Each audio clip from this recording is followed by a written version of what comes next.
All right. Welcome in, everybody. The Gentleman's Code, episode 28. It is February 19th. Welcome in, everybody. We got a busy week of work between me and Priamo, working heavy on the back end stuff for you guys.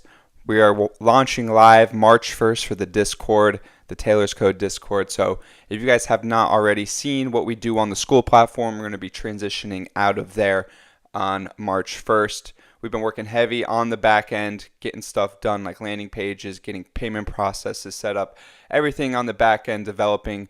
But March 1st comes, we're going to be transitioning to marketing and getting lots of content out there for you guys so you guys could see what we're doing inside the community and you guys could get involved at the click of a button. That's the goal. We're trying to make it as seamless as possible for questions, for role acquiring, giving you guys the access to the roles that you guys pay for and all of that. So make sure to be on the lookout for that March 1st. But other than that, good morning, Priamo. How you doing? How's the week going? Staying busy? I know you are.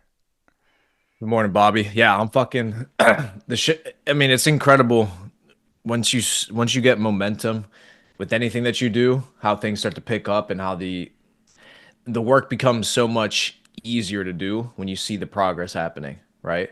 That's it's the Discord was a vision that we've had for months now since we started the Taylor's Code, and you see the growth over time, you see how fast we've grown, you see the things that we're doing. And when you make this transition, you see the growth, you get excited to continue to go to the next thing, right? Like, okay, well, what's the next goal? How are we going to continue to grow this? How are we going to continue to make this better for everybody? And it's such a great lesson for people that at the beginning, when you don't see progress, whenever you're losing, it's so hard to give full effort. It's so hard to try because, of course, you're getting tired because you're not seeing progress. Of course, you're getting tired because you're Yeah. not making money.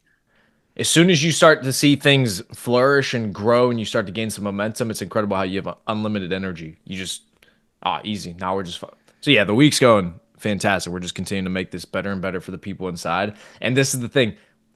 This is as right now is the worst this is ever going to be, right? Every week that goes by, every single month that goes by, we're going to continue to grow.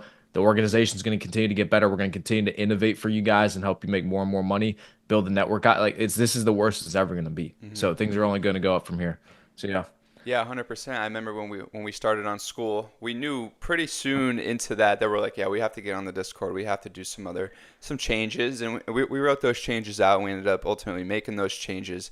But one thing I wanted to touch on too quickly before we jump into the meat of what we're going to talk about today is a lot of people they have a stigma around paying for something like this, like getting into a Discord, paying for this type of community. But what I'll say is it's an investment into yourself. So not only like because we had the school platform where we did let a bunch of people in for free, right?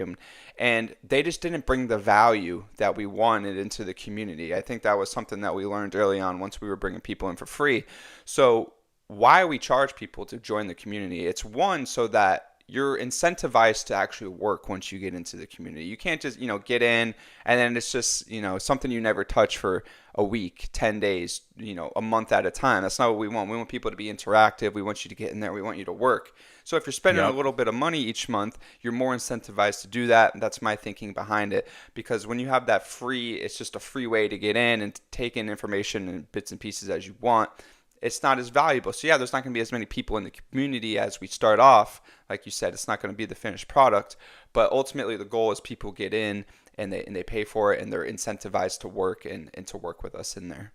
Exactly. That's classic human psychology is when it's free, there's no perceived value, so they don't feel that they need to use it. As soon as you see that charge coming every single month, you realize, oh shit, well, I'm paying for it. I may as well get some value out of it. I might as well take this more serious. And it's funny, the more this is something that you learn in sales early on too. People are afraid to sell somebody something that's more expensive. Let's say, for example, insurance, right? They're afraid to sell somebody a high premium insurance policy because they think if their client is paying a lot per month, they're more likely to cancel. When actually, it's the complete opposite. The retention on business on premiums that are larger is higher than the retention on business that premiums are smaller. Really? That's interesting. Such an interesting statistic that, and the reason is because the more money that's coming out of their checking account every single month, in their mind, they think it's more important. So people are more likely to cancel the $20, the $50 a month, $30 a month subscription before they cancel the $300 a month. Mm. Because when they see the $300 coming out every single month, to them, they're thinking, oh, that's a big expense. That was a big purchase that I made. That must be pretty important. I'm going to make sure I do a little bit more research and I'm more careful about canceling that one because that one's important. But $20 a month, yeah, let me just get rid of that. It was only $20. Gotcha. The other thing too is it's harder for somebody to cancel a policy after 3 months if they've paid $300 3 months in a row because it's $900. Oh, I just lost 900 as opposed to if they're paying $30 a month. Oh, I only lost $90. I just cancel it. Yeah. You see? Yeah. So yeah, no, yeah, you can't. We have the value, right? If you have a business and you have the value, you got to charge for it, right? And the more people are willing to pay for it, the more value that's attached to it. So, anyways, Yeah. yeah. No, that's a great point. And that's some of the information that you're going to learn inside of the community, inside of our sales section, inside of e-commerce and stuff like that. That's why we built it out because we want people to know this stuff when they go into building their own businesses, the kind of psychology behind marketing, how you're going to do different sales stuff. So that's great. And also, like, kind of touching on that, we will probably have a little promo code for some people, just to get in, just to see the community, see the perceived value. So that's going to be good as well. I'm excited that we talked through that and got that all set up. Yep, it's gonna be sick. Yeah, the Discord is a fucking game changer. The guys that are inside the Discord already, that were already on the school platform, they love it. I mean, compared to what we were able to do before, it's next level. Just because the way that we're making money, especially on the crypto side of things, the efficiency is so much higher, and there's so much more signal, and we're able to get things out to each other a lot faster. Yeah, it's just making people way more money. I mean, we saw some of the guys posting on social media all the money that they're making from crypto over the last 2 weeks. It's because we're in the Discord now. I send something in, I get the signal, boom, boom, boom, boom. We're in and out, 2x, 3x, bang. Print some money. Have a nice weekend. See Yeah, you guys. you send when you close it out, when you close the trade out, and you move on to the next thing. So, okay, so Discord's cracking. If you're not already inside the school, join, gentlemen. Once it goes to March 1st, it's $50 a month. Right now, it's only 25. Get grandfathered in at 25 a month. If you want to wait, if you want to be lazy, fine. Go pay more in March. I don't care. So I'll just giving you the heads up. Now, something I want to mention. So an observation I had this past week, and then this will transition us nicely into the video we're gonna watch. We got a video for you guys. We're gonna dissect for you, enjoy with you. So recently, all right, finished up doing my work. And I said, all right, you know what? Let me spend some time with my mom. I'm gonna just, sit down, spend some time with her, see what's going on, right? So I go spend some time with my mother, and in natural fashion, moms, they always get on the news, right? I like having their evening news. Their bit of evening propaganda. So I sit down on the couch with her, and I'm just sitting there listening to what she's listening to, and she has on David Muir. Yeah, yeah. Not a good choice. Me and my mom call him the bad news bear. It makes sense because everything that's on his show is bad. Plane crashes, fires, war. That's all that news station is. That's exactly what it was. You just explained last night's episode. Yep. The whole thing It's was every episode. yeah, Delta planes upside down. People are freaking hostages. I don't know. Bullshit everywhere. Bad. So I'm sitting there and I'm watching this, and it's so important to understand what these news stations and what media is trying to do.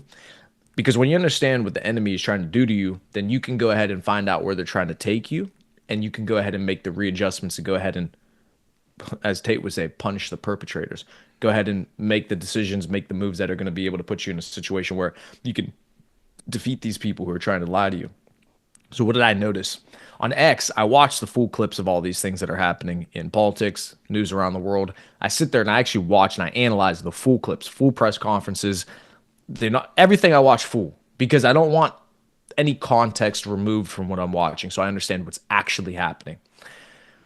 I would watch all these full videos on X, and then I would see it on this David Muir show last night, and a couple other days that I was spending some time with her.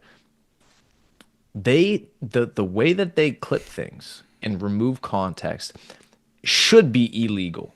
That's how deceptive it is. And that's why they're actually getting into a bunch of lawsuits right now for doing that. It is outrageous. Give you one example. Bobby Kennedy, when he got approved to be the health director, whatever. So he's doing a speech in the Oval Office. In his speech, he goes, "So many people told me that you can't trust President Trump with anything. But since he got elected as president, so you can probably imagine where they cut it.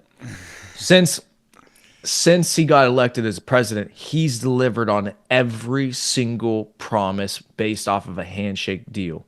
Everything he's done, building him up, saying how Trump, everything he said he was going to do, he did it." Okay, we get to David Muir, ABC News. They play the clip. The only portion of that speech that they played for Bobby Kennedy, "So many people told me you can't trust Trump with anything." Cut. Well, that's not what the clip was. That's not what he said. I know. So that's just one example of what I noticed when I watched the full things compared to what these clips are. It is so outrageous the way that they take out context. But I'll let you comment on that if you have something. Yeah, I mean, you see, there's a big lawsuit with CBS News right now. I believe Trump is suing them because of what they did with the Kamala Harris interview on their network. Ask her a pretty simple question. She rambled on for like 5 to 7 minutes, not making any sense. What they do, they took that whole 5 to 7 minutes she was talking and cut it down into 2 sentences and made it sound good and made it sound like a correct answer when her actual answer was completely different. So yeah, it's just different stuff like that. And with the bad news bear, ABC News, I think people do start to see how kind of like it's just a show. At the end of the day, all it is a TV show. It's propaganda. They're trying to sway you to think certain ways about different ideas. And honestly, I don't really, there's probably a good amount of people that watch it, but I don't know how many people actually are just like you said, because we could see different things on social media, and I don't think many people take the news as bond anymore. A lot of people would watch the news and be like, okay, that's what happened. But now you see the news, you're like, you kind of get what happened, but like you said there, like it's missing context, and it's just fear mongering most of the time about different stuff. Exactly. Fear mongering is correct. Everything's negative on the news, I noticed too. Everything's negative. And you wonder why people have these bad mindsets, they're depressed, because all the information that they consume, at least on these mainstream media channels, is negativity. And so then they get into this trap of thinking negative about everything. Where's the positivity? Where's the good things? Where's the motivation? Well, that's not what they want you to do. So one other example, just because so I started talking to my mother about this. The reason it's so good to watch these TV news channels every once in a while is because our generation and younger generations understand that the news is on social media. The news is the news channels on TV aren't, they're not truthful. It's important to see how the older generations, though, see what's happening in the world, because that is their news still. They still consume their information that way, Yeah. which is important to see, because now you have to understand how they're seeing the world, what lens they're seeing it through. So last night they were talking about Putin and Trump sitting down to make this peace deal, and David Muir, of course, somehow is trying to spin how Trump trying to end the war in Ukraine is bad, right? I mean, talk about the lunacy. This guy's talking about saving people's lives and stopping a war from continuing on, and they still want to criticize him. Well, what? The war. He's saying stop the war. No, bad.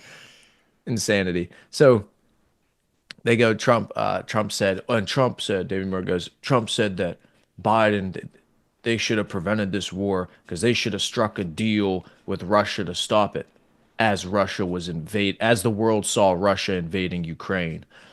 Basically trying to jab at Trump, saying, oh, make a deal. Yeah, Russia was already invading Ukraine, and trying to make Russia sound like the antagonist in this situation. So I turn to my mother and I go, hold on. Russia is not the antagonist in this situation. Again, zero context provided. Yep. Russia said, don't put Ukraine in NATO. They are the last country on our border that is creating a buffer between us and NATO. You can't have U.S. military bases literally on our fucking border so you can just send missiles into our country. It's a national security threat. Don't do it. Biden. Oh, yeah, we're putting Ukraine in NATO. All of NATO says, no, don't do it. Don't do it. Yeah, Biden administration. Yeah, we're gonna put Ukraine in NATO. Okay, if you're gonna put Ukraine in NATO, we're invading Ukraine. Like that's the context. Hmm. It wasn't as the world saw Putin invade Ukraine. No, you made him invade Ukraine. And it was also had to do with the whole Zelensky thing. Like that whole election, they say it was conspired by pretty much CIA and other operatives to get him placed there in the first place, and however long ago that was. So they overthrew the Ukrainian government, put in the person they wanted to do exactly this, and you saw how it turned out, and exactly that Russia decided to invade. But now it even past that now in 2025, we all have the chance to just move past it.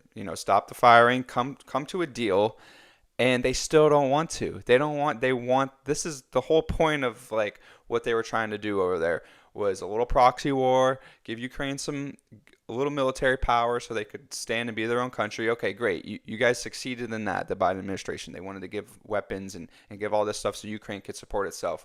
It defended Russia long enough, like 3 years. They didn't use any big military like missiles or anything really. So take your win, come to a deal. If you got to give up a little bit of land, I mean, it sucks. It is what it is. I mean, that borders change all the time. Look at America's 250-year history, how much borders have changed. So take the deal, go about your way. Zelensky, you could be crowned as a Ukrainian president if he steps down. They do a new election, whatever. But I don't think his approval ratings are very good right now, so he probably won't win another election.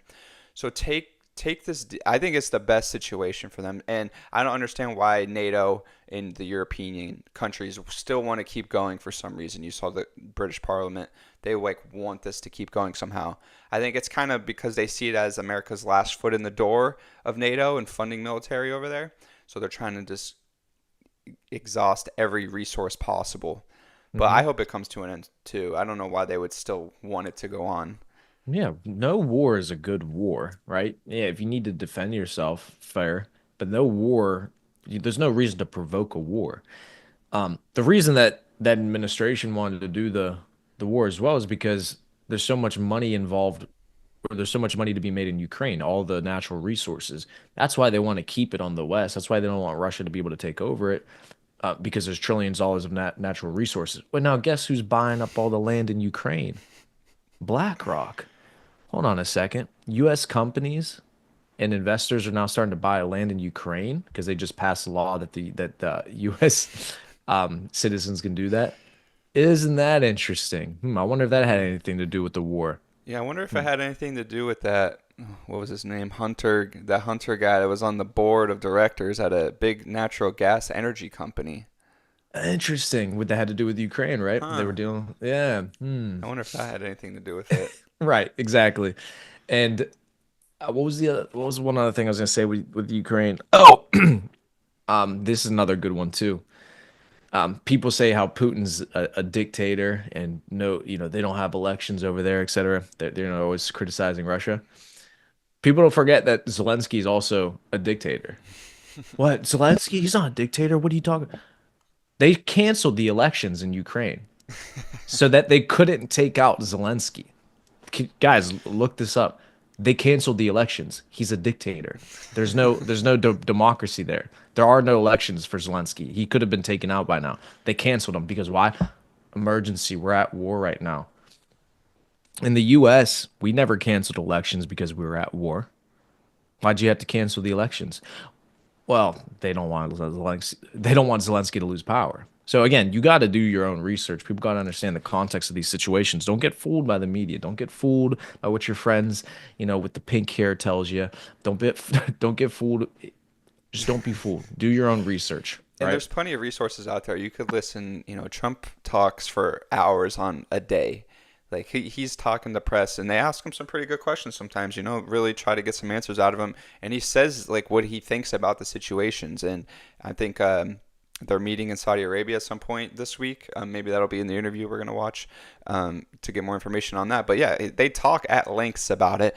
senators talk lengths about it, interviews, and there's lots of information out there. You just can't take the short route, because in a 30-minute news station, they're going to try to cover 4 to 5 different major topics. So you're only going to get like 5 minutes on a topic, when in reality you could listen to senators and the president talk for hours a day about the same topic, and you'll get way more information, and you'll get the source straight out of the person's mouth that you might disagree with. So you Hmm. listen to what he says, and you might agree with what he's saying about the situation.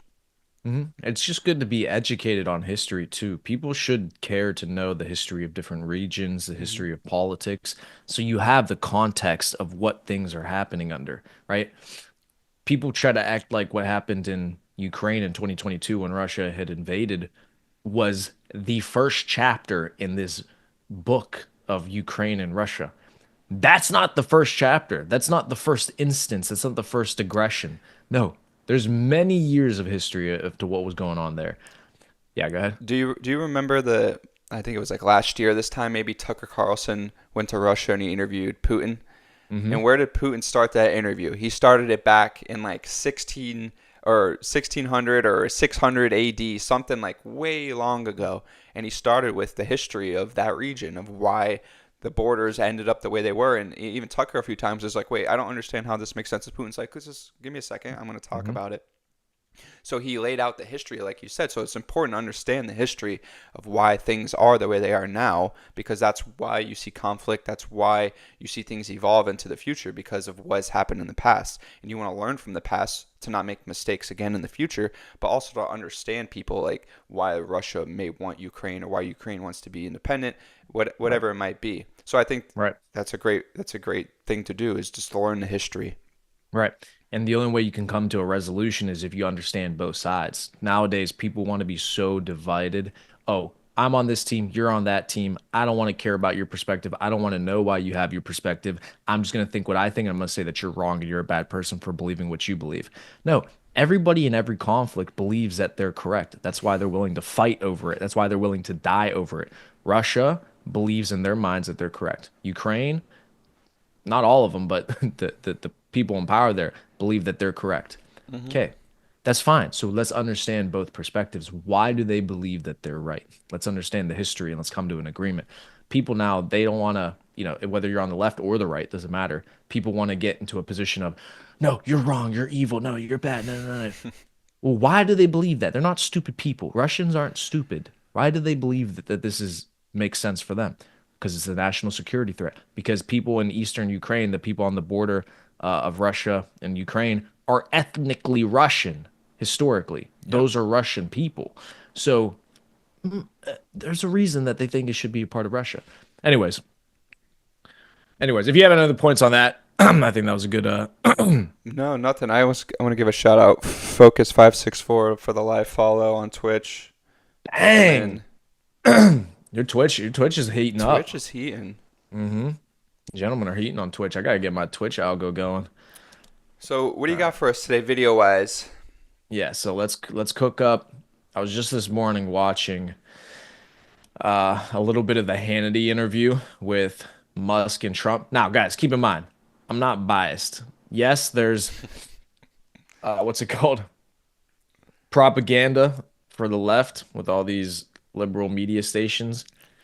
Fox News is obviously right-wing propaganda. So trust me, I understand that Fox News is a propaganda station as well, and I don't watch it. But for the sake of the Trump and Hannity interview, we're gonna watch it because it's a good interview.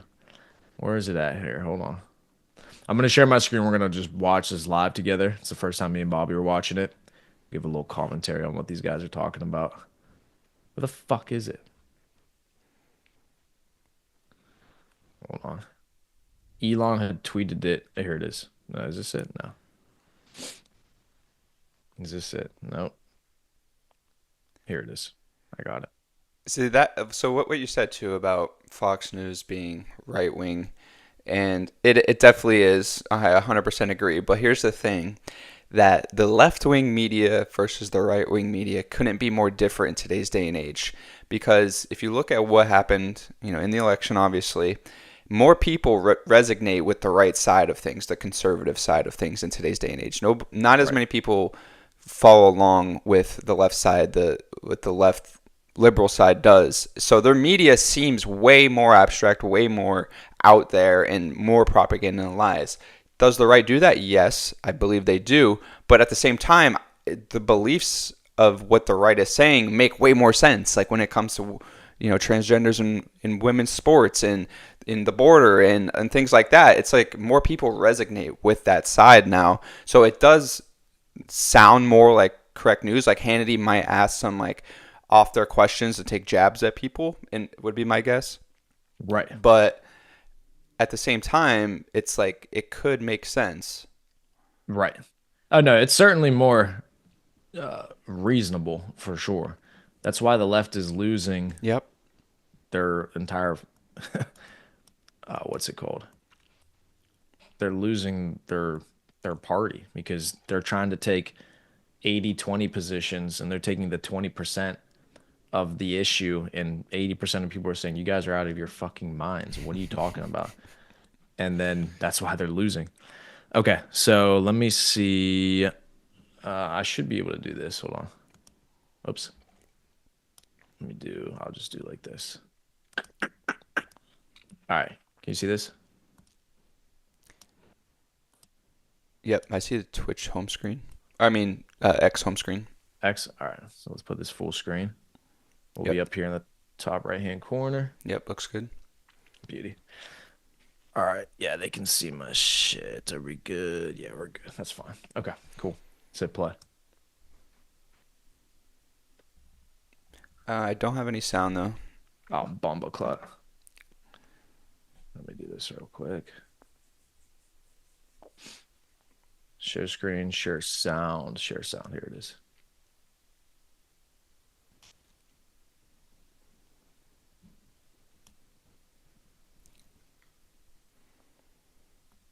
Okay.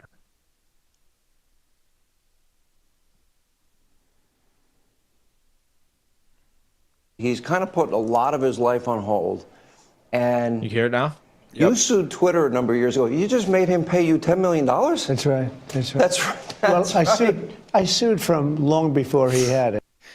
I gotta fucking do this real quick. Elon's face. Yeah, he did sue him. That's funny. See, these guys have no bias. They're best friends, and Elon's letting X pay out Trump for lawsuits. Hilarious. Yeah. And I mean, they really did a number on me, and I sued, and they had to pay. They paid $10 million settlement. You're okay with that? I mean, I left it up to the lawyers and the team running Twitter. So I said, you guys do what you think is the right. It makes sense. I think it's fun. I think it's a very low. I was looking to get much more money than that. So you gave him a discount when the lawsuit. He got a big discount. I don't think he even knows about it. He's become one of your, if you read and believe the media, he's become one of your best friends. He's working for free for you. Well, I love the president. I just want to be clear about that. You don't care about that. I know. I love the president. You love the president. I think President Trump is a good man, and he's, It's nice the way he said that. There's something nice about it. really is.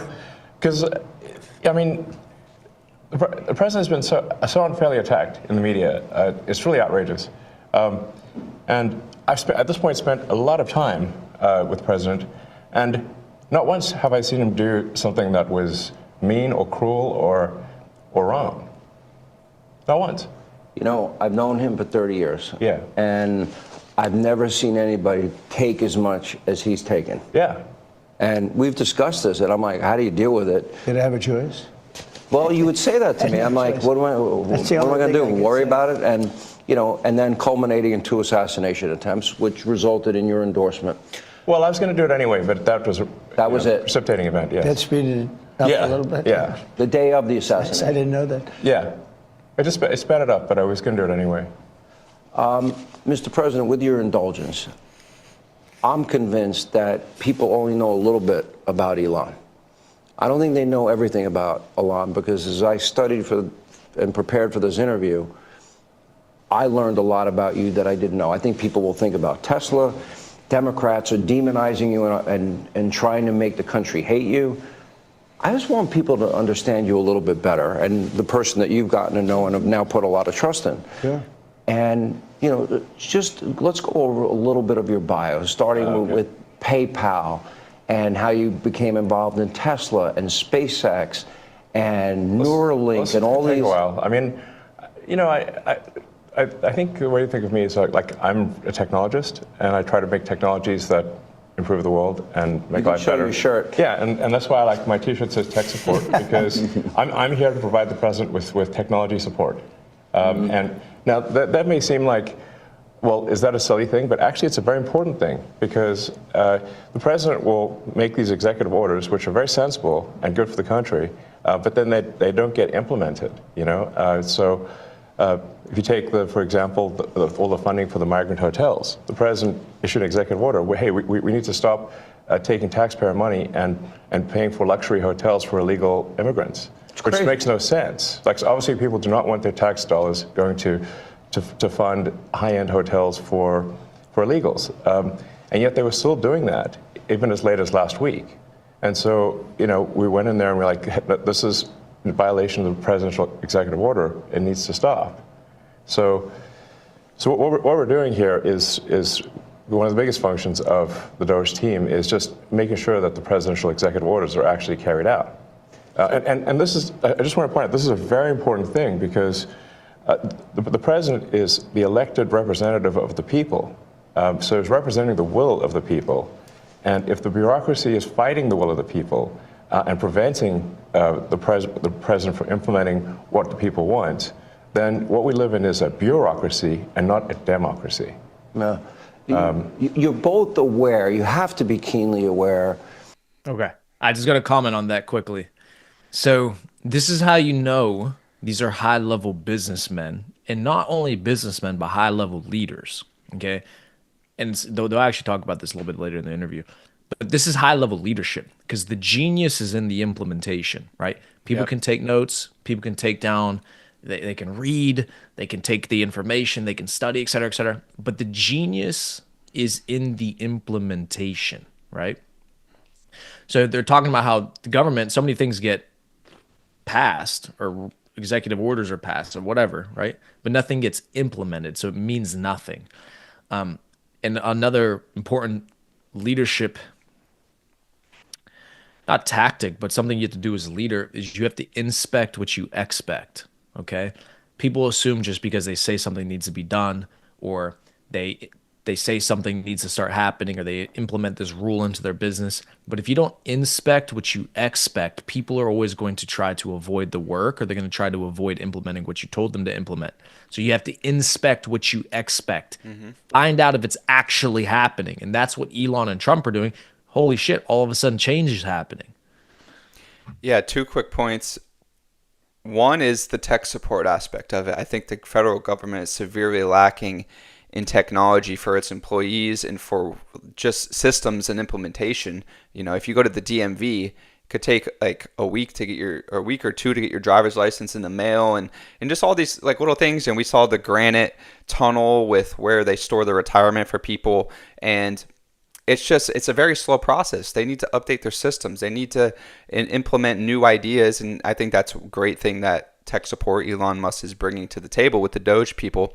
Second point is, like Elon said, the implementation of these executive orders, are putting in, temporary laws before they get passed through Congress.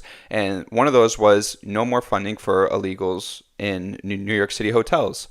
And what did they do? They sent like a $28 million payment a week after that executive order was signed. So not only was it one against the law, it's like there would have been no way to catch that if they didn't start putting these systems in place at USAID and start looking at these bureaucracy, the bureaucracy that Elon's talking about of these agencies. So they have to be held accountable. They have to go through and check and balance every single one of these agencies. I think that kind of like falls under the accountability / tech support that we're looking for in the government. Yep. This is fucking real leadership right here.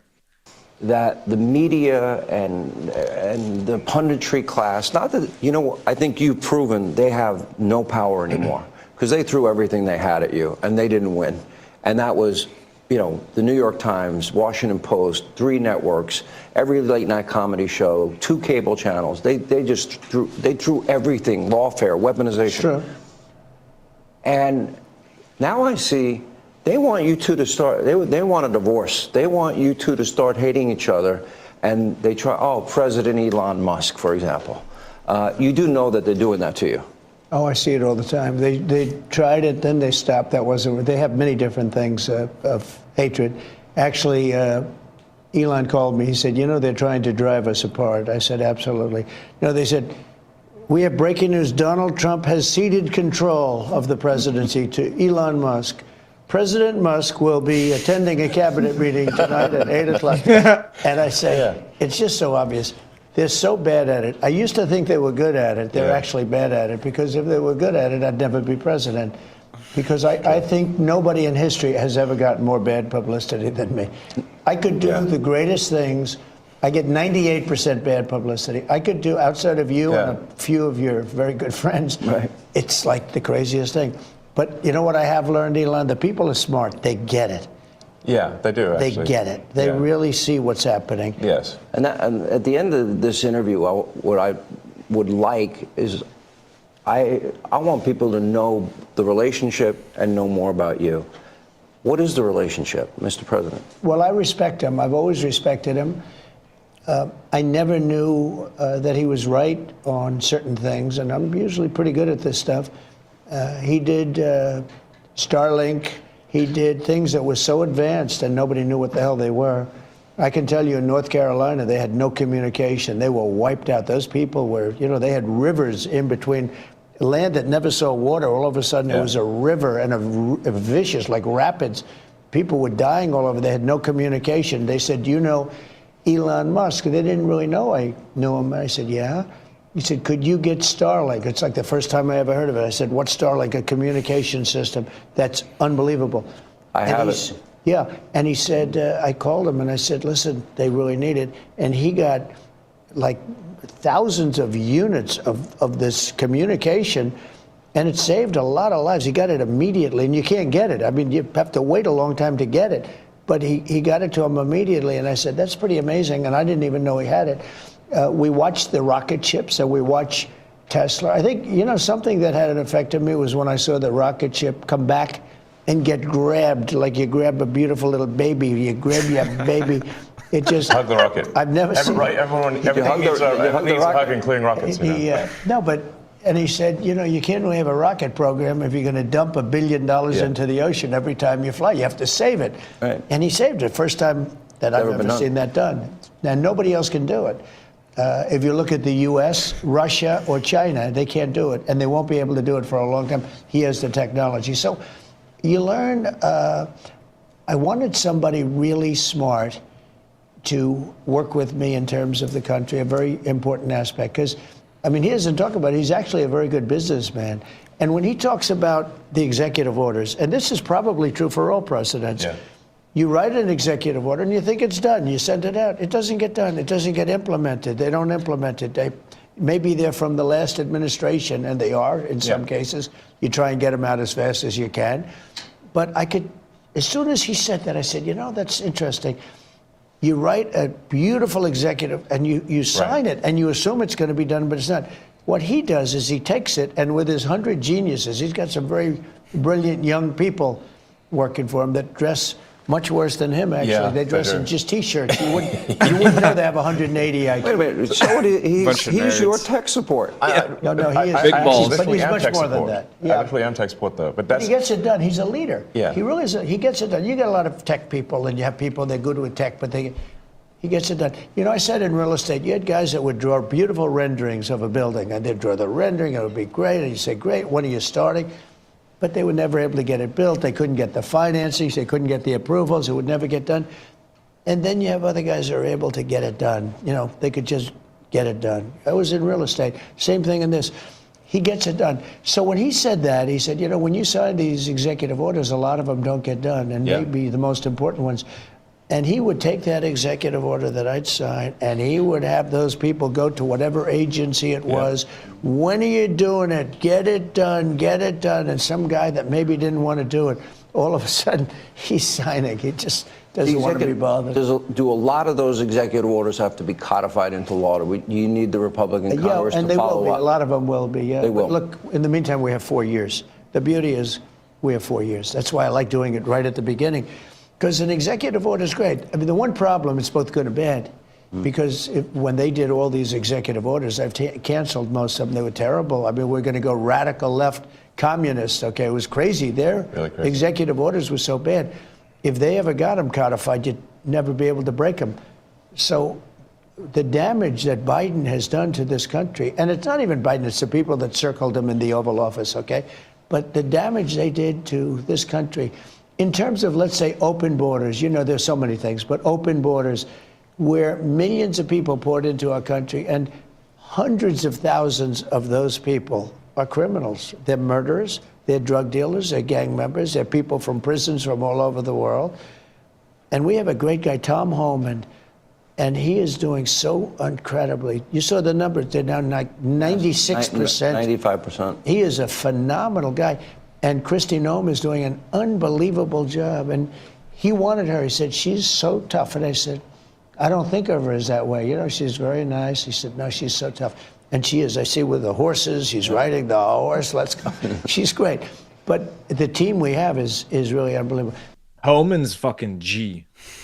Tom Homan, gangster. Did you see what he said about AOC? Yeah, she's like the dumbest senator ever to set foot in Congress or something.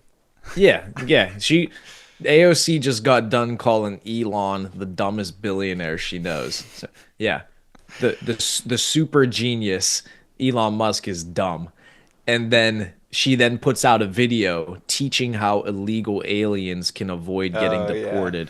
Yeah. Who does she work for? That I mean, again, I don't care what her beliefs is, or not her beliefs. I don't care what side of the aisle she's on. I don't care about her. It just doesn't make sense or not. She's putting out videos for illegal aliens. She works for the people of the United States, the citizens of the United States, and she's putting out videos helping illegal immigrants. What? Who are these people? To be fair, her voter base is probably mostly illegal immigrants. True. Those are the people that she's representing. But that is just so it's so outrageous to me that this is her concern. Right. When was the last time she put out a video to help the American people, teach them doing something? No, illegals. Hey, here's how you avoid getting deported. Who do you work for? Bumbleclot. It's crazy. Anyways, yeah. You want to make any comments real quick or go back? No, I'm down to keep listening a little bit more. Cool. But those executive orders, I sign them, and now they get passed on to him and his group and other people, and they're all getting done. We're getting them done.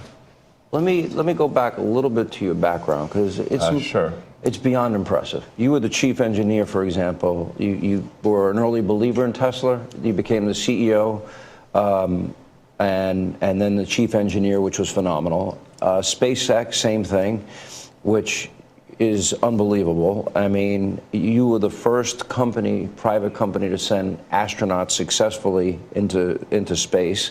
First private company to send astronauts into orbit. Yeah. That's pretty deep. He's going to go into orbit soon. Okay. Yeah. No, he's going to go to Mars. He's Starlink? going to fly on his... At some point. Yeah. Is in over. But they always ask me, like, do you want to die on Mars? And I say, well, yes, but not on impact. Starlink is in 100 countries. This is going to be hard. I feel like I'm interviewing two brothers here. You go ahead. Star Shield, which could be used for national defense. Yeah, it is already being used for national defense. Then you have That's interesting. what is it called? Oh, I missed that. Fuck. Star Shield? I don't know what that is. He said it's used for national defense. That must be. Oh shit. That must be the government contract side of SpaceX. Boom. Here. You go ahead. Star Shield, which could be used for national defense. Yeah, it is already being used for national defense.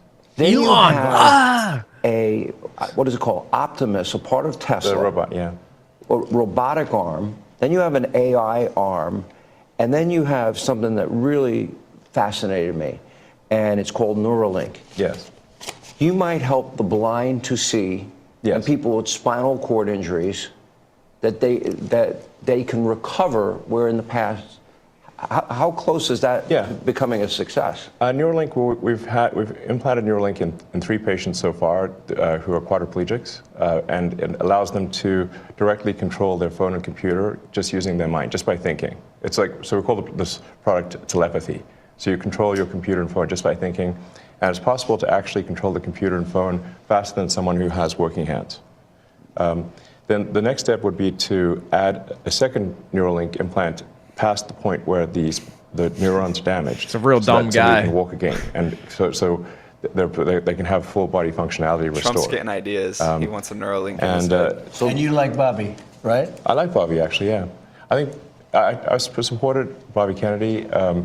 I think he's unfairly maligned as someone who is anti-science, but I think he isn't. He just wants to question the science, which is the essence of the science. The scientific method fundamentally is about always questioning the science. Well, they didn't tell us the truth about COVID. Correct. That's for sure. Yes. And we learned a lot with the Twitter files. And that just then raises a question. You're the richest man in the world. You may not like that part. You're pretty competitive. It's neither here nor there. I've I known don't you a know if it long time. matters.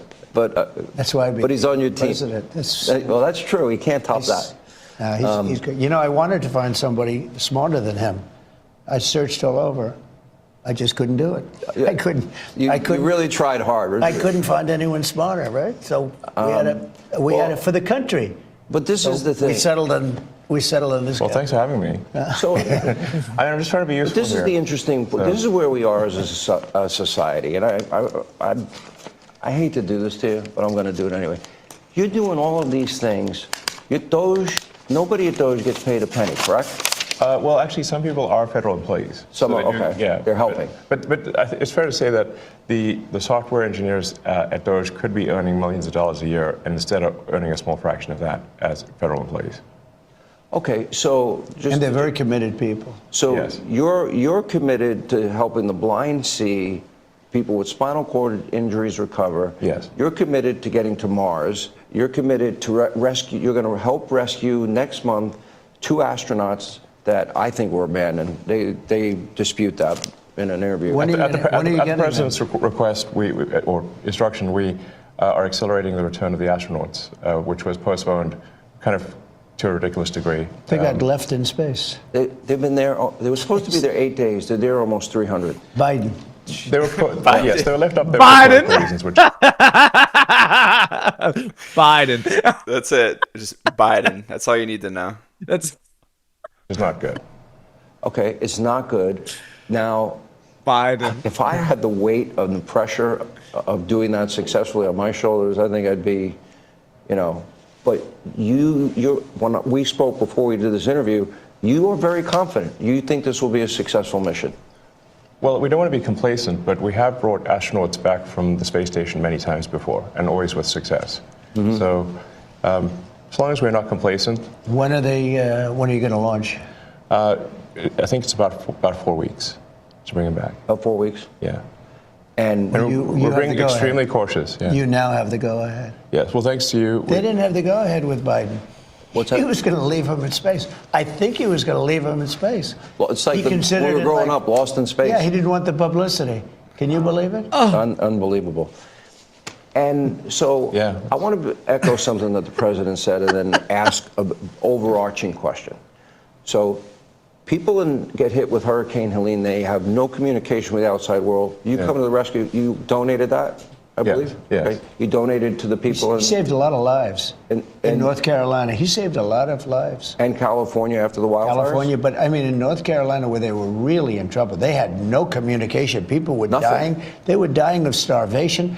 He saved a lot of lives in North Carolina. Okay. Now you're going to rescue astronauts. And now, Tony Stark. and again, you do What's that? He said he's a modern day Tony Stark. Who said that? No, me. It's just saying. Oh. It's just Yeah, yeah. he's a saving fucking- people here, saving astronauts. Bruv, I won't be surprised if he fucking creates an Iron Man suit, starts flying around, smoking people. all of this. I would think liberals would love the fact that you have the biggest electric vehicle company in the world. Yeah. I mean, I used to be adored by the left. Yeah, not anymore. Less so these he days. killed that. That was I've thought about that before too. I've said that on the gentleman's code. Yep. They used to love Elon. oh, Elon's the best. He's doing electric cars because green and global warming. Da, da, da, da. And Elon was a Democrat his whole life. They loved Elon. Yep. As soon as he endorses Trump, well, you can't have this guy around your personal information. He's a dumb billionaire. Da, da, da, da, da, da.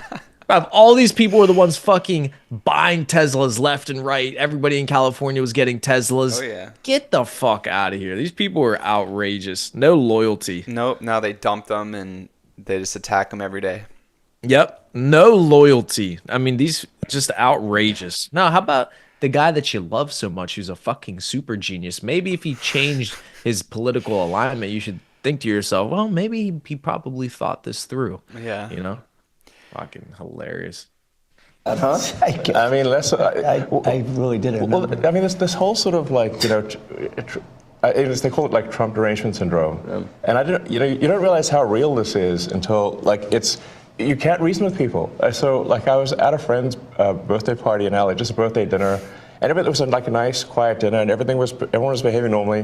And then I happened to mention, this is before the election, like a month or two before, I happened to mention the president's name. And it was like they got shot with a dart in the jugular that contained like methamphetamine and rabies. Okay, I'm like, wow. And I'm like, what is wrong, guys? Like, you can't have like a normal conversation.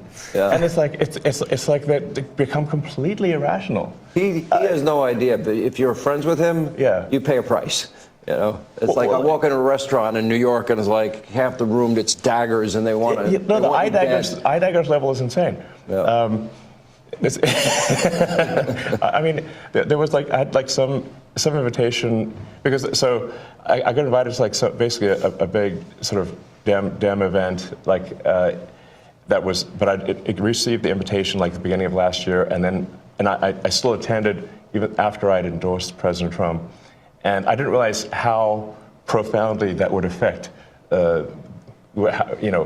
how I was received. I mean, I walk into the room and I'm getting just the dirty looks from everyone. Like, if looks could kill, I would have been dead several times over. But that was not before Trump. Like just the ashes on the floor. Before Trump, that never happened, right? No. Get the fuck out of here. Back at the White House, and here's part two. Welcome back to Hannity, and we are back at the White House, and here's part two of my exclusive interview with President Trump and Elon Musk. Take a look.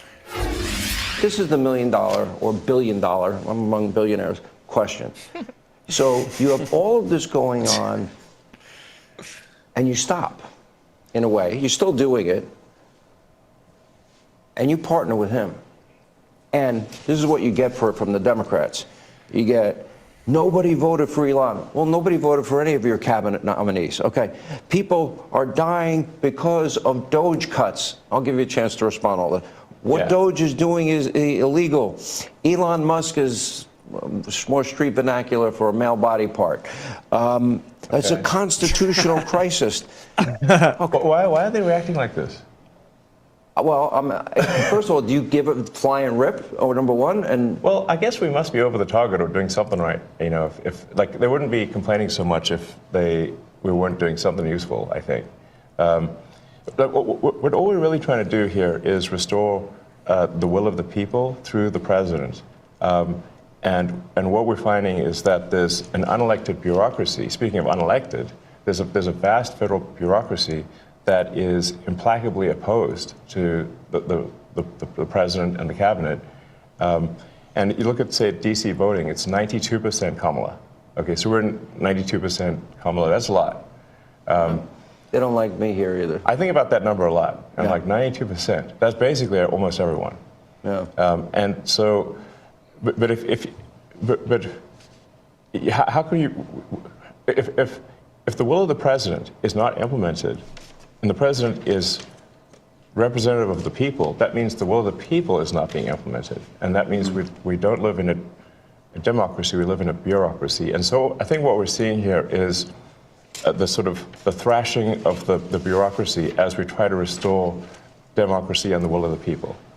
Is this making sense? I mean, no, of course it does. I mean, to me, if you look at our framers and our founders, and you really become a student of history, Mr. President, and we've had conversations both on air and off air. And if we talk about constitutional order or transformational change, nobody can argue that what's happening here is it's going at the speed of light. But however, what were the principles of our framers and our founders? They wanted limited government, greater freedom for the people. And we'll get to the specific cutting of waste, fraud, and abuse. That is your goal, is it not? Yeah, and my goal was to get great people. And when you look at what this man has done, I mean, it was something. I knew him a little bit through the White House. Originally, I'd see him around a little bit. I didn't know him before that. And I respected what he did. And he fought hard. You know, he was maybe questioned for a while. He was having some difficulties. It was not easy doing what he did. I mean, how many people have started a car company and made it really successful and made a better car where it's, you know, beating these big companies that's all they do is cars? I mean, it's really amazing the things he's done. But I didn't know it as much then as now. I mean, the fruits have sort of taken hold. But I wanted great people. And he's a great person. He's an amazing person. He's also a caring person. You know, he uses the word care. So they sign a contract in a government agency, and it has 3 months, and the guy leaves that signed the contract, and nobody else is there, and they pay the contract for 10 years. Yeah. So the guy is getting checks for years and years and years, and he's telling his family, obviously, maybe it was crooked, maybe he paid to get the contract, or maybe he paid that they didn't terminate it. But, you know, we have contracts that go forever, and they've been going for years. And they're supposed to end in 3 months or 5 months or 2 years or something, and they go forever.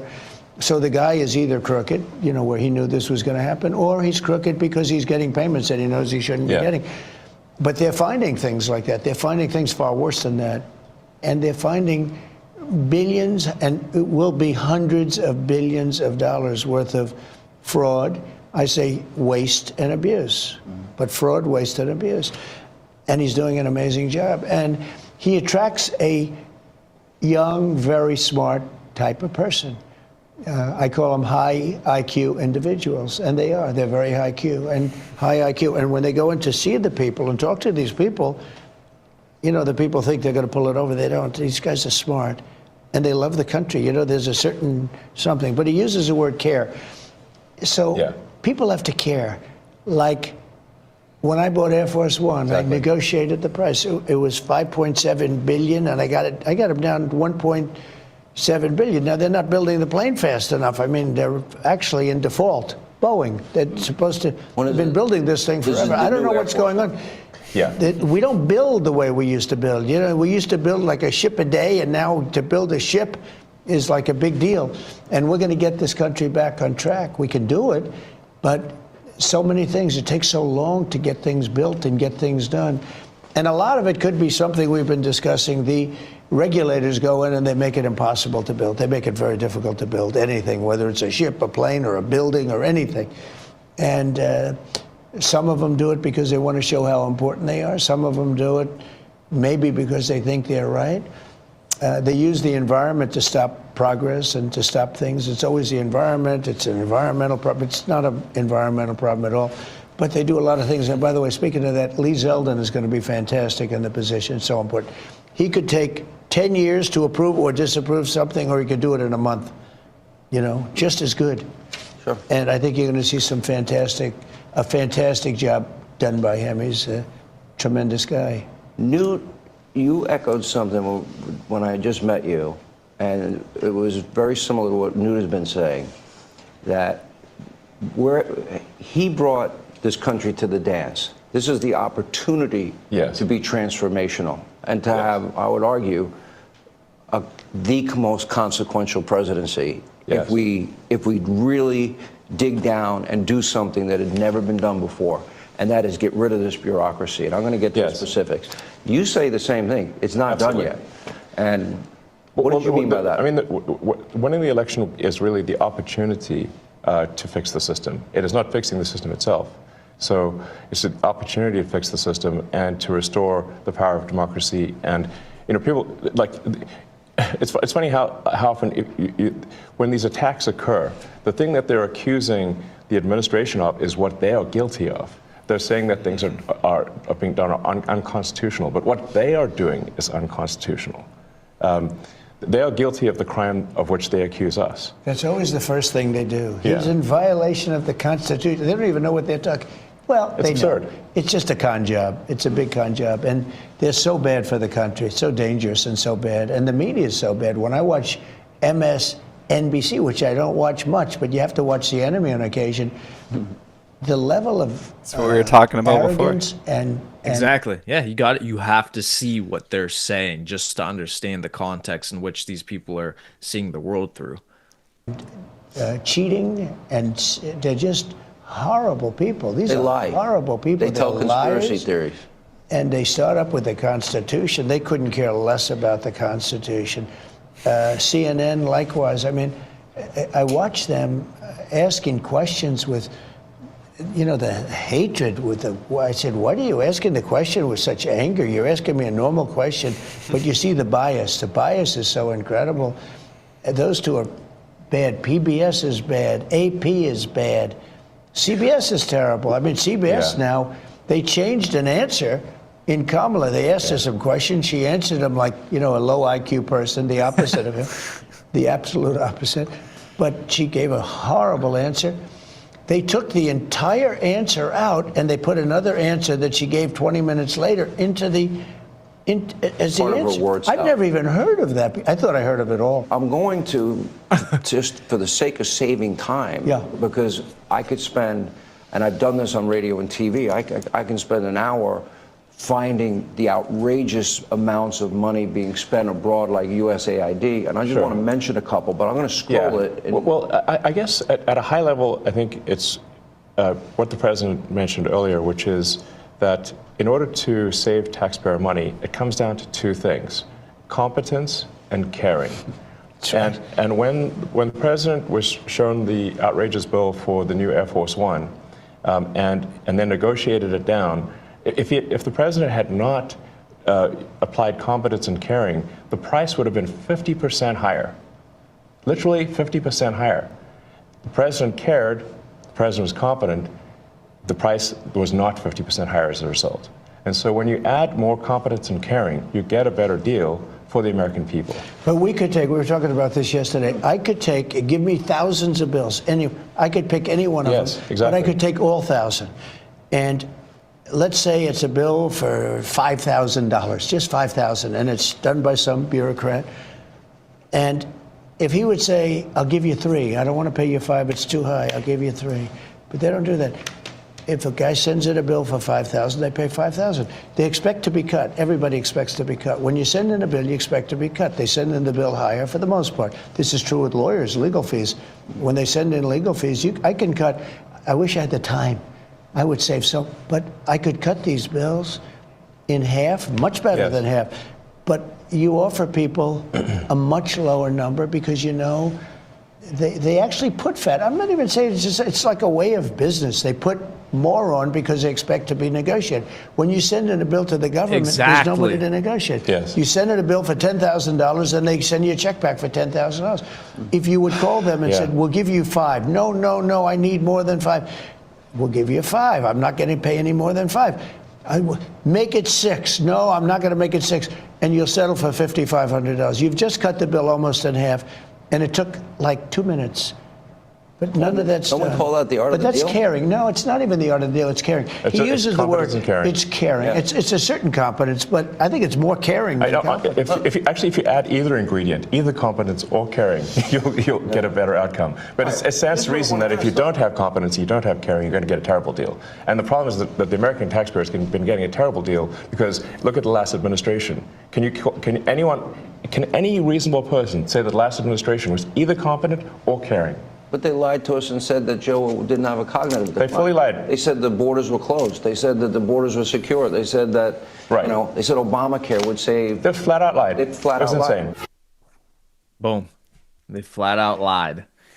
I mean, what a great point to end on with the business side of things, right? It's not even, it is deals, but it's not even deals. It's just stop paying what the fuck they send you the bill for. That is so true with business. Everybody does that. You start big, then you work down from there. It's the same thing in sales, right? We were just talking about this the other day. In sales, you always show the first option is never the option that you expect your client to go with. The only reason you show the first option in a sale when you're trying to close a deal for business is you want them to say, holy shit, that's a lot of money. So then the perceived value of your product, of whatever you're negotiating, is much higher. So show that first option. You want to make them say, holy shit, that's a big number. Yep. But they never go for that number. So that the second option, the third option, look way more palatable to them. Oh, wow, the first option was $1,000, but hey, I could definitely settle on 250. 250 isn't that much. Then you bang, you get a bigger deal that way. Yeah, it's just people. I would say that falls under the abuse category. People, contractors sending in invoices for, hey, we're going to do this consulting work for this government agency. It's going to be $10,000 a month or whatever it might be. And they just send the check. They don't negotiate back. Like, okay, no, we don't need that consulting for $10,000. How about we do $5,000 a month? And that's what they're saying, is just having a little bit of care with the money, because it's carelessness at the end of the day. It's just people not caring, where this, because it's like unlimited money to them. They're just going to keep sending it and sending it. So having care and being competent that, okay, you're overpaying for a consultant or overpaying for parts of an airplane. It goes throughout everything, and is what they were really saying. So it's good to hear. I mean, that's what you want out of your government, and stop wasting money. Stop the bleeding. Exactly. And like you said, was a great point. To them, it's unlimited money. So they're just willing to spend it however they want to spend it, because they didn't work for it. They just collected it. It was taxpayer dollars collected, or that agency has the budget. All right, well, we got the money. Send it. Doesn't mean anything to them, right? The government right now, the way they spend the money is how a woman spends money. However much she has, she's gonna spend. She got $500, she's gonna spend 500. If she got 10 grand, guess what? She's spending 10 grand. That's how women are with money. So because it's to them, it's not an issue of do we have enough money or not? No money's ever enough money, because if it's there, it's gonna get spent. So that's how the government runs their spending. If they collect $1 billion in taxes, $1 billion's going to get spent. If they collect $10 billion, it's going to get spent. Well, clearly more than that, because we're in a deficit. So they spend more than even what we collect. So these guys are coming in with some competency, like you said, and actually caring, because the only way that you can fix this problem is if you care. If you don't care, there's no incentive for you to cut the spending, right? You just have to care. Okay, we care enough to say, we're not going to keep running it this way. Let's cut the spending, which is, I can't. Any reasonable person, like Elon was saying, any reasonable person's not going to look at this and say, wow, they're trying to save me money. Oh, maybe I can spend less in taxes. Oh, maybe they'll collect less taxes from me at the end of the year. Nobody's looking at that and saying, well, that's a bad idea. No. And I love the idea of an external revenue service as opposed to an internal revenue service. People have been taking advantage of our systems for a long time, our low tariffs. And, Trump's came out and said that he wants to do a reciprocal tariff. So like whatever you have on our products, we're going to put the same on your products of the same industry, like cars and, food and stuff like that. So it's going to be reciprocal. Whatever you charge us, that's what we're going to charge you. And start looking to get money from other countries into our country and start paying for things that way, as opposed to taxing your own people and then taking that money and then spending it USAID on things in Africa, Cambodia, condoms for Gaza, whatever it is. We have to reinvent the wheel here. We have to reinvent the whole system. And starting with Doge, cutting the spending that we currently have, lowering our debt a little bit, lowering our expenses, and then will be one, the tariff tax, but also corporate income tax. So the taxes that corporations pay. So not only would that relieve pressure from individuals, of consumers who are just going to go to the grocery store, they'll have a little bit more money in their pocket. It'll inject money naturally into the economy instead of, think about, what does the average person pay per tax? Let's say the average person in America makes $70,000 to $80,000 a year. They get charged a federal income tax rate. I believe it's like 6%, 5 or 6%. That's like, $5,000 extra a year for people to go and spend if they don't have to pay federal income tax. So inject $5,000 across every American going to spend that more, that's a lot of money, and that'll naturally inject back into the economy. And as you using the external revenue services to bring in more money, fix roads, and do different things, it could be very prosperous. And I hope that they they keep the ball rolling on this. Yeah, make fucking money. Just be profitable. If you're profitable and you enrich your people, the country will be better. And God bless these guys for doing what they're doing. And just the big thing I want to see is get America back to innovation. Get back America to building things again. Get back to America being special again. We're not building anything here. We're not building any new skyscrapers. All of our cities are falling apart. All of our buildings are falling apart. The infrastructure, the roadways, everything in this country is falling apart. They've built it like shit and they haven't rebuilt it yet. These other nations in the Middle East, China, Japan, these fantastic, beautiful cities that they're building, these beautiful buildings, the tallest building in the world in Saudi Arabia or in Dubai. What happened to America? When are we going to get back to building shit? We had our industrial revolution and building stages in the 40s, 50s, 60s. Cool, great. What are we building now? Where is it? You can't build anything here now. The fucking system's decimated. So we got to get back to being fucking number one. And we got to rebuild our cities. We got to rebuild our roadways, our bridges. Everything needs to get rebuilt. We need to get some fucking maglev trains, some speed trains, some bullet trains. We got to get all that shit. Where's it at? Speed trains will be a huge one. Yes, You know, dude. you We gotta see get this shit airplanes back. falling out of the sky every day, you're going to be more inclined to take a speed train for sure. Yeah. Yeah, let me just pop on the maglev real quick, rip it down to Miami in an hour or two on a maglev. You can do that. These things exist, right? Why can't we build it? Build it. Subway systems, everything is old and fucked up. We need to be profitable so then we can fund these things to improve our country. A lot of and what they said, it's a lot of it with the regulation. You know, these guys, they want to be important. They're like, oh, it's the environment, blocking this. Trump says, no, it's not the environment. They're looking to be important and just be a roadblock in the way of getting stuff done. Exactly. Well, good interview. Any other things you want to touch upon quickly before we start to wrap this up? No, I think, that interview covered a little bit of what they've been talking about over the past couple of weeks. Doge just staying on the pedal of competence and care. I like that. I like their kind of motto there. So staying up on the competence and care of the government, and you'll start seeing the waste, fraud, and abuse lower. And people, and just actually one last point. I did have a point while they were thinking, while they were talking. A lot of the people say, they're cutting all these government employees. Like, oh, well, now they're going to be jobless. It's like, well, a lot of government employees are probably pretty smart people with pretty good degrees or pretty good expertise. Like, they could go get a job in the workforce. Like, they don't have to be government employees. Like, they could go get jobs at these big corporations and, do good work there that might improve the world even better, as opposed to just wasting tax dollars on a job that's not needed in the government. So I think, when you hear that, that's another propaganda spiel that I've been hearing, is that, oh, you're firing all these government employees and now they're jobless. Now they don't have jobs. It's like, well, first of all, they have severance for a year. So they have a year to get a job, and they could go get a job somewhere else and be just as useful doing something. So.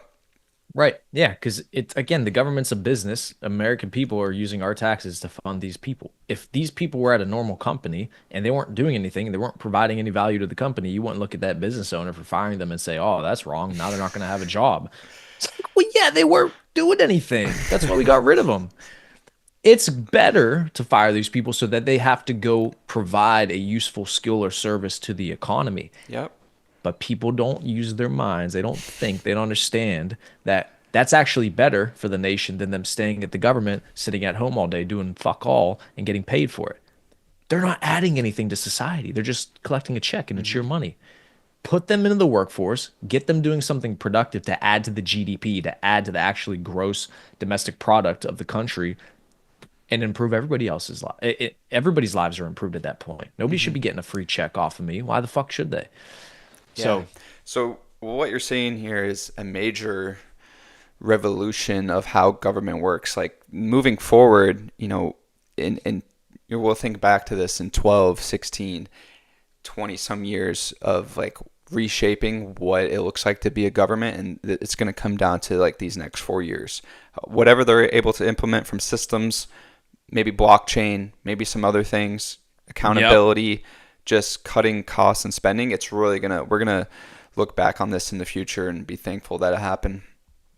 I'm gonna throw it out right now. Vancino. Get ready to fucking get Vancino in there after these 4 years. Yep. Vancino's a fucking stud. Every time I see him speak, every time I see him answer questions, handle difficult situations, dude is fantastic. Articulate, well-spoken, well thought out, educated, very competent. Vancino, get him in for after Pompino. Keep the ball rolling. Keep the ball rolling, baby. Let's fucking work. Let's build this nation. Let's make it the greatest nation on earth again. Let's get back to fucking winning. Let's get back to being competent. Let's get back to men being men and women being women. Get back to normalcy. Get back to common sense. That's what it is, gentlemen. All right. We're gonna do our part. So. Yeah, and we're going to do our part. We're going to make sure we continue to usher in the next generation of gentlemen, people who want to make money, take care of their families, raise families, have children, right? Elon having a children with another woman now. Oh, Elon had a child with another kid. Yeah, that's what, yeah. Why wouldn't he? He's having children. He's trying to populate the planet, right? People forget, too, that the United States will no longer, it'll cease to exist because of the fucking birth rate. You can't have a civilization if you have less children. It's what, yeah. Anyways, it's a completely different topic, but the guy's doing his part in all realms. I'm going to have as many children as humanly possible, too, because I want to populate the earth, not the fucking human race to go extinct because nobody wants to have kids. And everybody's gay now. Yeah, so, that's the two dudes. Yeah, repopulating the planet. All right, Alif, can I get an email address? I want to pay via crypto to join the Taylor's code. All right, I'll get you an email address right now, Alif. Let me see. Alif, you got your pen and paper out? I'm just gonna say it on stream because am I able to do it from my account? Yeah, actually I can. Hold on. I'll put it in the chat. That's something we gotta look into for Stripe integration, a little crypto payment. Is there any apps that do that? Not through Stripe that I'm aware of, because there are a bunch of different integrations for Stripe, but I know there's ways to accept crypto. We're gonna have to look into it. Okay, you got your pen and paper, Leaf? I'm gonna just say the email address. Okay, so the email address is the Taylor's code at gmail.com. The Taylor's TAILORS code CODE at gmail.com. Send me an email. I'll get you a wallet address and just send the USDT there. Okay. I accept USDT on Ethereum network. Okay. Don't give me any goofy Arbitrum or fucking base network, I suppose is fine. No. I'm not going to get to Ethereum network. All right, Alif.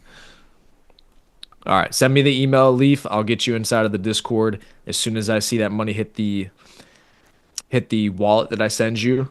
I'll get you inside of the Discord. We'll get you inside of the school, and we'll get you set up and make sure you start making money ASAP. Okay?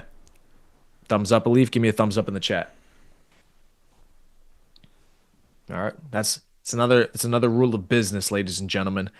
Take payment in as many forms as humanly possible. Okay? Somebody wants to pay you in fucking eggs, because apparently eggs is an appreciating asset, right? Take eggs. As long as it's worth something and they're willing to pay it, take it. All right?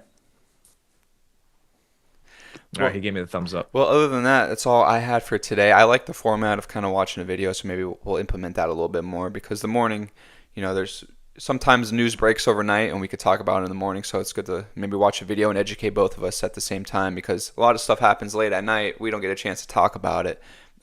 So we could both kind of learn together as stuff pops up. So I think we could use this as a format going forward. I agree. I like it too. Like you said, both learn something at the same time. It just makes us focused on one thing. And we have to actually, I like it. It's good. Beautiful. All right. I'm going to do a little Mr. Producer. Bobby, take us out. Let me do Mr. Producer. We actually do have to shill one last time, the Discord. The link is in the description of the video, okay? Join the Taylor's Code. This is a network and university for the ultimate professional. Inside, we're teaching people how to make money through crypto investing. Bobby's helping people set up and run e-commerce stores to make money. We have a fitness campus with Logan Bauer, who's the ultimate professional. Will get you fucking shredded. If you haven't seen me on social media, I got the six-pack abs because of Mr. Bauer, right? We're getting shredded. We have the supplementation inside of there. We have the workout routines. We have the splits. We have the runs, everything, okay, that you need to be the ultimate professional. The community is about making money, but outside of making money, it's about actually developing yourself as an individual, growing the network, and in turn, the more successful that everybody becomes, the more successful the network is. Because if you're getting rich on e-com, I don't have to learn e-com. I can just set up a store through Bobby, and now I make money off of e-com.